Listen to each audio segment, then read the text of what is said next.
श्रीमद् भागवत कथा के पंचम दिवस की कथा में भगवान की बाल लीलाओं का वर्णन माता पिता सेवा मंदिर रामलाल गौशाला एवं वृद्धाश्रम कैलाश मंदिर सिकंदरा आगरा में चल रही श्रीमद् भागवत कथा के पंचम दिवस गुरुवार को कथा में भगवान के बाल लीलाओं का वर्णन करते हुए भागवताचार्य पंडित गरिमा किशोरी जी ने कहा कि भगवान को माखन इसलिए अच्छा लगता है क्योंकि माखन भक्त का प्रतीक माना जाता है। उन्होंने कथा में प्रवचन में समुद्र में काली नाग की कथा का प्रसंग सुनाते हुए कहा कि काली नाग ब्रज में रहता था, कोई नदी में जाता तो वह उसे मार देता था। उन्होंने गोवर्धन लीला का वर्णन करते हुए बताया कि 7 कोस लंबे चौड़े काली काल के देवता गोवर्धन नाथ को 7 वर्ष के कन्हैया ने अपनी सबसे छोटी उंगली में 7 दिन रात अपनी उंगली पर रखा।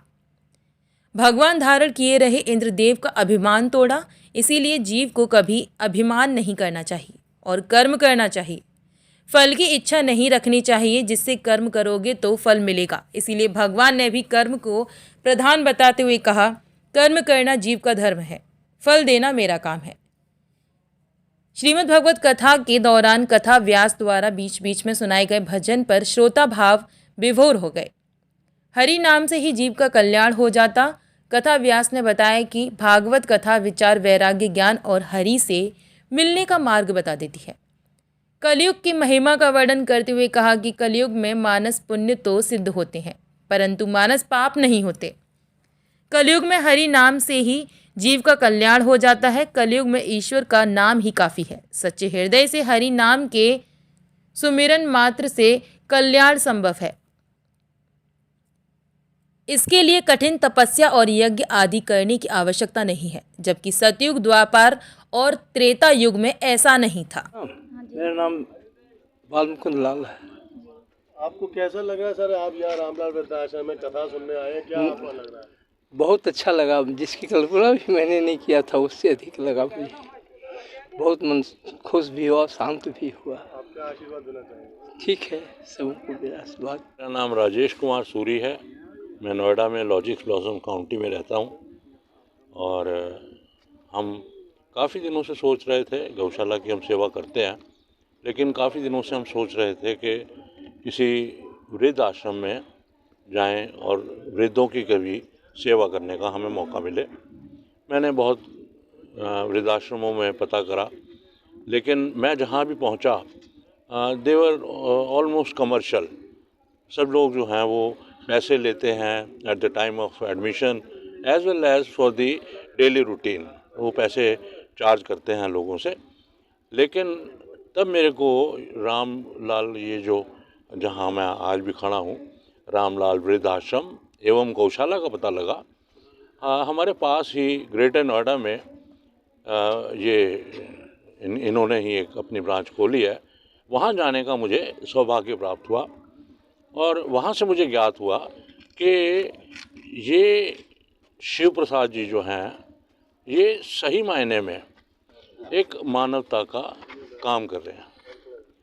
जो एक मनुष्य को अगर सेवा के अंदर कोई अपने आप को डाल दे और अपने जीवन को समर्पित कर दे प्रभु को की तरफ, तो वहाँ देखिए। गरिमा किशोरी से आपने भागवत सुनी, आपको क्या लगा, कैसा लगा? देखिए, भागवत तो किसी की भी हो बहुत सुंदर होती है, तो भागवत तो बहुत ही सुंदर थी। हम पूरा उसको अटेंड नहीं कर पाए, थोड़ा डिस्टेंस ज़्यादा है, रोज़ के रोज़ आ नहीं सकते, उसको अटेंड नहीं कर पा रहे।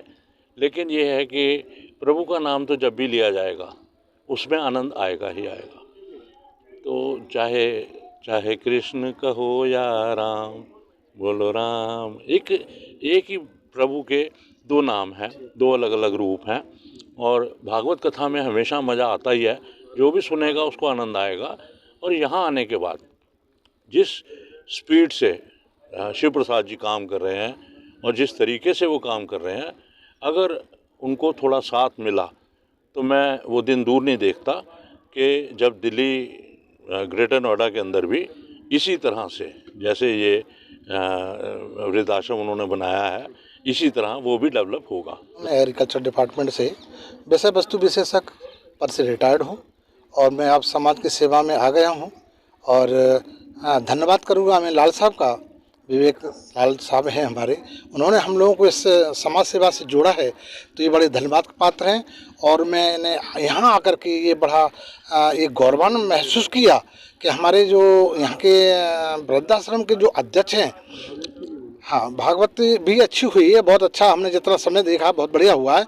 और यहाँ के जो अध्यक्ष हैं शिव प्रसाद शर्मा जी, इन्होंने ये ऐसा काम किया है जो एक बहुत बड़ा ऐतिहासिक कार्य कर रहे हैं, क्योंकि इन्होंने मानव सेवा, जिनको कोई सहारा नहीं है, बेसहारा लोगों को सहारा दिया है, उसके लिए ये हमारे सत नमन करने योग्य हैं। और मैं ऐसी आशा करता हूँ, चल रहा है, हाँ, ये भागवत कराई है, इसका भी बहुत बड़ा महत्व है।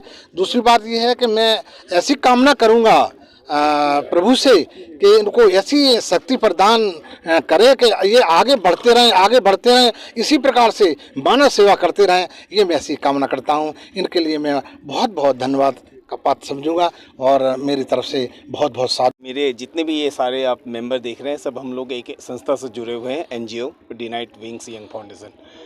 मैं शिव प्रसाद जी का बहुत बहुत शुक्रिया गुजार हूँ कि हमें मौका दिया। और यहाँ पर जो ये श्राद्ध पक्ष में, पितृपक्ष में जो ये श्रीमद् भागवत कथा हो रही है और किशोरी जी ने इतनी अच्छी कथा कह रहे हैं, उसका बहुत बहुत धन्यवाद है। तो इनका सीधा पुण्य लाभ मिलता है।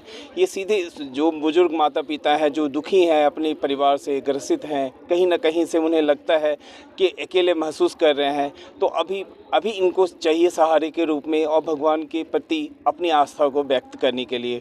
तो ये जो भगवत कथा हो रही है, ये सीधा प्रभु के माध्यम से उनको जोड़ रही हैं और वो लोग कहीं ना कहीं बहुत ही प्रफुल्लित हो रही हैं। और हमें बड़ा अच्छा लगा उन माता पिता को देखकर, बुजुर्ग माता पिता जो बहुत ही आनंदित हो रहे हैं। हम लोगों ने भी सुना, हमें बहुत ज़्यादा समय तो नहीं मिला, बट जितना भी सुना किशोरी जी को और ये भगवत कथा को, तो सुन करके बड़ा ही हृदय प्रसन्न हुआ। और हमें लगता है कि ये पितृपक्ष में ये करा करके और बुजुर्ग माता पिता को जो ये कथा सुनाई गई है, उनको सुन करके बहुत ही ये